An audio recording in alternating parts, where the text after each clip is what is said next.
And a very warm welcome to the Old Gold Soccer Podcast. It's episode 6, I understand, and on deck I'm Blakey still, what's left of me, and Kyle Patterson, KP. We first linked hands in the 80s, you and I, and it's been an incredible journey since, but it's good to be sitting down and recording all this stuff together. I'm actually having a really good time. Well, that means, Blakey, that was more than 30 years ago. We first collaborated on SBS in the golden days of old soccer. And that's why we're here today, because we want to bring a new generation of fans who don't quite remember it, the gems of old soccer, and also to help them understand that new football can learn a little bit from the old days as well. I remember, and this is where I learnt the essence of the game, was... I think it was the Danes. It was one of the, those Nordic countries, but they were here touring it. It might be Sweden. It was It was the Swedish coach. And we got to the press conference. They'd won 1-0 over Australia. And I'll never forget the way he addressed that victory. He said, if my team is scoring one goal and the opposition doesn't score a goal, we win. And I went, bloody... The meaning of life revealed. I went, bloody hell, is that how it works? Like one of the topics we wanted to cover in this edition of the Old Gold Soccer Podcast, and it's one that really gets my goat, and we'll tell some funny stories about it.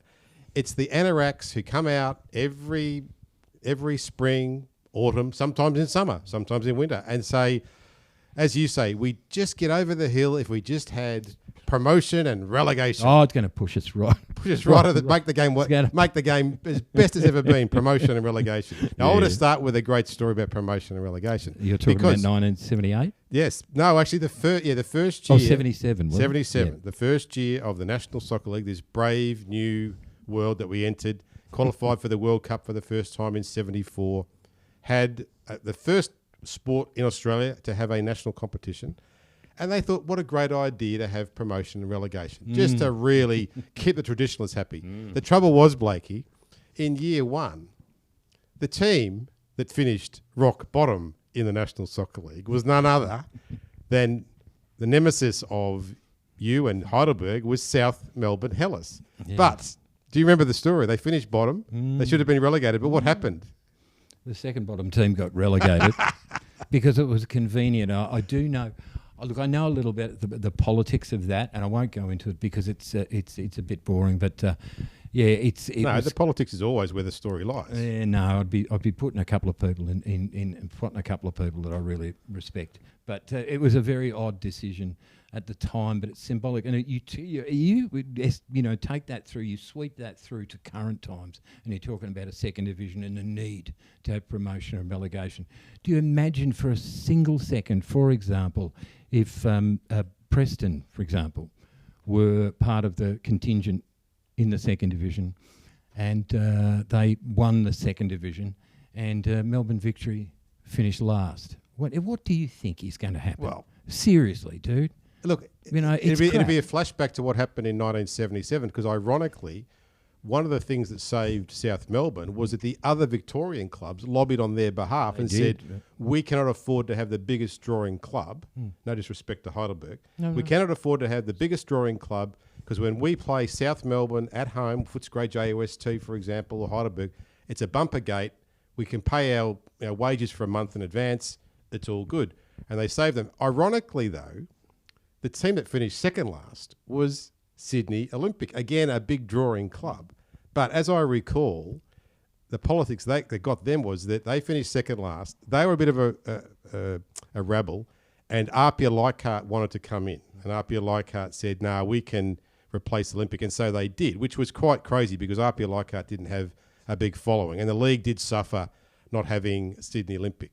But it just shows you that promotion and relegation in that first year of operation was a disaster because some of the two biggest drawing clubs in the country finished second bottom, have one bad season. What do you do then? Do you kick them out? Likewise, what happened with Wanderers and Victory finishing bottom of the A-League? Would you kick them out? You never would. So why have this pretense of promotion and relegation? It doesn't work. Well, I'd prefer to hear from the advocates of promotion and relegation under the circumstances in this country. It has to have, you have to have promotion and relegation. You have to have first past the post because that's what we do. You know, it's just nonsense. It doesn't fit the model here. And I will say again, I will repeat ad infinitum. In this market, water finds its own level, and you have to deal with what you have, not with what you would like, because it's based on a model from somewhere else. It's just crap. And there's lots of other dopey things. So, for example, if Central Coast, which they did, they won the Wooden Spoon, I think, 4 times in 5 years or something. If you kick the Central Coast out, you're going to put in a Sydney team, and then you'll never have a Central Coast team again, because relegation in those little markets, those teams will just disappear into the oblivion. And it really annoys me, and I'll say it here, there's too many Euro snobs, particularly English Euro snobs, or you can't say that anymore after Brexit. What would we call them? Just pommy snobs, I suppose, whatever, who think that their model is somehow the bee's knees, that the Premier League model, which it's not. The Premier League model is a league of greedy foreign owners who rip money out, make the poor English fans pay massive amounts of money to Rupert Murdoch's company, to Sky, or I don't know if he still owns it. There's no free-to-air coverage of the game. So don't tell me the English Premier League is some paragon of virtue. It's not. Yes, the relegation battles are interesting. We're fascinated by them. But the difference is in England, you've got 5 levels of professional footy. We've got 1 in Australia. There's a big bloody difference. And look, even with that example that you're talking about with the Premier League in England, apart from that aberration of Leicester City a few years ago, you've now, and it wasn't a situation, I mean, in the 70s you had Derby County, you had Leeds, you had Aston Villa, Nottingham Forest, all these teams were winning the English Championship because,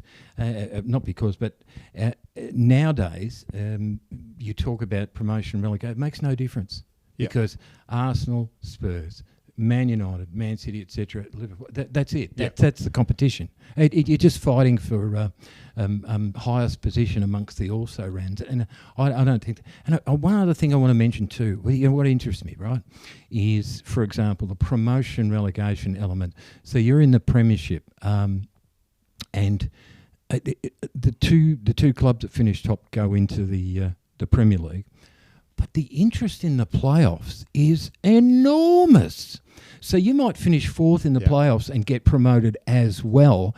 But the thing is, they pack Wembley Stadium. For playoffs. Sure. But, the trouble is, most of those clubs who go up go straight back down. Cases like Burnley, Sheffield United, I think this year. Anyway, we're talking too much about Bournemouth soccer. QPR. Our problem is, and we talked about this earlier in a different episode, our geographic size means you cannot have promotion and relegation because, for example, if a team from Perth, if Perth Glory gets relegated, right, and you have to put a new team from Perth in, they haven't maybe got a team ready to step up, right?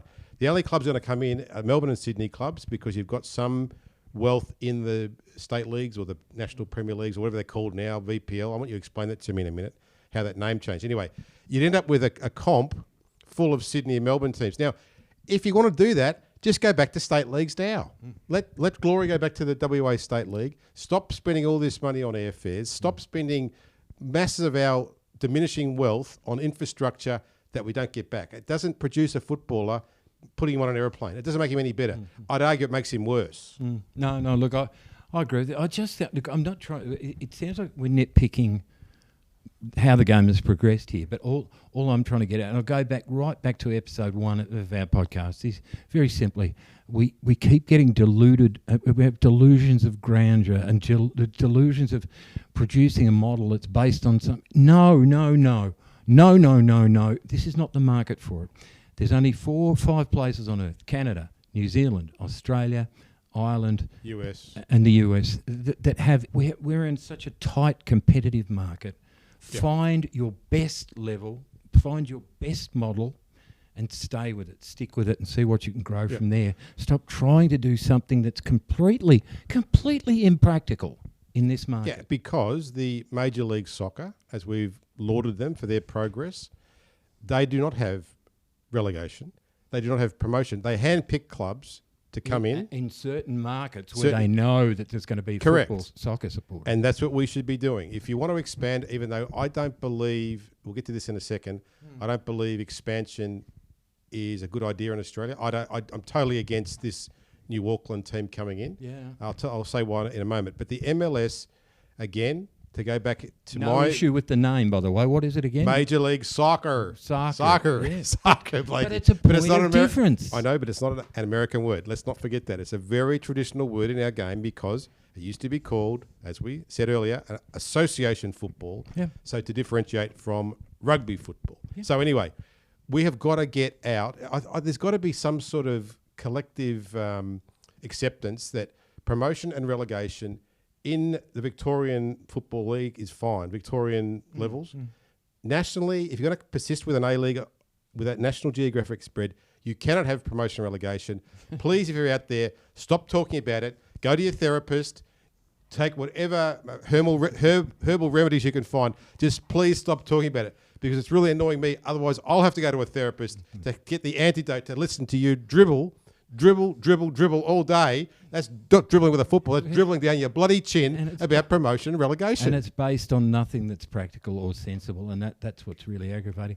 I've got a quick one for you too. In our last episode, we were talking about the ethnic clubs and the ethnic names and so forth. And I was just doing a bit of a reconnaissance and remembering all the ethnic clubs, just whether they're floundering or not, but they survive, they continue. Correct. They're always. And I was just doing a little list in between episodes, and I'm thinking Newcastle, KB United, who were massive, but then were dead by within 5 years. Yeah. Then you had Carlton, you had Collingwood here in Melbourne, you had Northern Spirit, you had Parramatta Power, all these new clubs, these new whiz-bang, shiny new things that were rolled off the showroom floor so proudly. They're all dead. The only club that survived was Perth Glory. That's the only newcomer. And then in the A-League, you had the bloody Kings with a Z. With a Z. Yeah. Give me a break. And Gold Coast and Newcastle. Clubs that weren't based on anything other than we've got a brand new shiny thing. And they flounder. But the ethnic clubs, they do. Okay, and I'll give you that the tradition and the pride of having a club fly a emotional, it could be a flag, it could be an identity, it could be a culture, it doesn't matter. Or a place to go, Kyle. A place to be. Sure as well. Having said that, I'm going to pick you up on this because one of the things that really annoys me is I grew up in Box Hill, obviously in Melbourne, played soccer. Some of my best mates, Italian, follow Collingwood AFL club. They don't go to soccer. So somehow we lost, instead of this continuity through generations of these people who made football what it is. They came from Europe with the passion of football in their hearts. They ultimately opened their wallet. They put money into these clubs. But their kids, for some reason, or the subsequent generations, lost the passion. Why? It's not only just why, and this is something that I have tried to talk to Heidelberg United about, and it's a really, they're so limited in their resources. But you go up to Olympic Village on a Saturday, on a 9 or 10 o'clock in the morning, beautiful sunshine. You've got all these different pitches. You've got hundreds of kids, girls, boys, under 40. They're all over the joint, all the parents and everything else. Right? And I've said to them often, don't worry about emails and don't worry. Get out with a clipboard, all of you on the board. Just go and ask and say, what could we do to encourage you to become more involved with this club? What would encourage you to come and see the senior men play next Friday night when they're playing, a big... But you've got to speak to the constituents and say, what do we need to do to look at your son out there? He's got the badge on, he's playing for the club. But once his junior career finishes, they'll be going off and watching bloody Collingwood. Well, find sadly out what it is that they need to provide. Yeah. Nobody ever asks the people. Yeah. And there's hundreds of them, hundreds and hundreds. Although I'm told, I don't know this, you can tell me that Preston Macedonia has been able to have a resurgence of interest among younger people in that community in a way that is making some people I know I've spoken to said, we need to talk to Preston and get the information, the blueprint. How did they do it? Now, someone said to me it's because they're very well run, right? They're progressive. They're not stuck in the 50s or 60s. They're trying to make a club that's progressive. But is that model transferable to other clubs? Look, I think it is. I've got a horse in this race. It's because, certainly from my point of view, we at one stage, I know the viewing figures for Football Victoria stuff. In terms of their... So it's negligible, is that fair? It's crap because they provide crap. It's unwatchable crap. Right? And I'm not You're saying the football's unwatchable crap? Or I'm talking about the way the gambling money that they get to cover the game. But then it's an all care, no responsibility. I know that at one stage when we were doing HUF's, Heidelberg United Football Club TV, and we were doing a midweek show, and we were covering both the men and the women every weekend. I mean, for example, one of our away broadcasts for the women against South Melbourne, 7,000 viewers or something like that. You know, it was which is impressive for that level of. It really was sporting competition. It was, and Preston have done the same thing with a terrific bloke, Josh Parrish, who's a great young commentator. I really got a lot of time for him. They've got their own independent coverage of the game. You've got to promote. That's just one of the reasons that I'm saying we've left promotion of the game to the governing body, and with all due respect, or no due respect, or none at all, they don't care. Right? They don't care. That's a big allegation. No, it's not an allegation. I know because I was involved in the coverage for a while, and I realise now that I'll tell you something else about the coverage. There was when I joined Football Victoria for a brief time to help with the coverage, there was going to be little seminars where experienced people would talk to the commentators, and it got to the stage where I learnt halfway through 2000 something or other, I forget when it was, and I was told, and I said, why are you not getting your best commentators to the best games? Why do you not structure the competition so there's not 5 games on a Friday night, etc.? And it was like, well, the clubs decide when they play. They have no say in scheduling. But the second part was with the commentators, because they're all just kids. Everybody gets a turn. Oh. And it was like, Jesus, are you at kindergarten? And they get a medal as well, or an achievement certificate. And it does my head. And some of the young commentators are great, but some of them are crap. They're terrible.